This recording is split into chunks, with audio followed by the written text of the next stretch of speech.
Sebagai bentuk persiapan guna mengantisipasi kebakaran hutan dan lahan di Sumatera Selatan tahun 2020, Kapolda Sumsel bersama instansi terkait menggelar rapat koordinasi yang berfokus pada pencegahan kebakaran hutan dan lahan. Kapolda Sumsel Irjen Pol Eko Indra Heri mengatakan pihaknya akan lebih awal dalam pencegahan karhutlah yang kerap terjadi setiap tahunnya di Sumatera Selatan. Mulai dari memberikan sosialisasi edukasi tentang bahaya karhutlah kepada masyarakat serta akan menindak para pelaku yang sengaja membakar lahan, dan dalam waktu dekat pihaknya akan segera melakukan apel siaga karhutlah yang diikuti instansi terkait. Sekarang pada awal ini kan masih musim hujan ya, kita pencegahan dulu. Kita preemptifnya mencegah agar tidak terjadi kebakaran dan sosialisasi memberikan edukasi terhadap masyarakat tentang bagaimana bahaya karhutlah ini.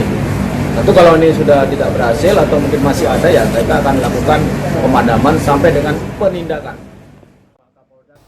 Sementara itu Pangdam 2 Sriwijaya Majen TNI Irwan mengungkapkan akan menyiapkan 1.000 pasukan yang siap membantu Polri dalam pencegahan kebakaran hutan dan lahan. Pihaknya pun saat telah bergerak memberikan sosialisasi masyarakat bahaya karhutlah dan segera membentuk Satgas Karhutlah yang berada di daerah rawan kebakaran.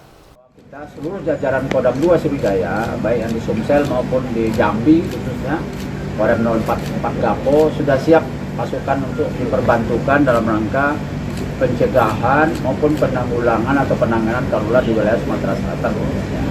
Kita sudah nyiapin 1.000 pasukan seluruh jajaran Kodim yang ada di wilayah Sumatera Selatan. Mulai sekarang kita sudah mulai bekerja, Babinsa bersama Babin Kantipmas untuk mensosialisasikan kepada masyarakat. Dengan adanya desa tangkal dari Polda, kita berdayakan desa. Desa itu nanti punya satgas di tingkat-tingkat desa sehingga dia. Tim Liputan Sriwijaya TV.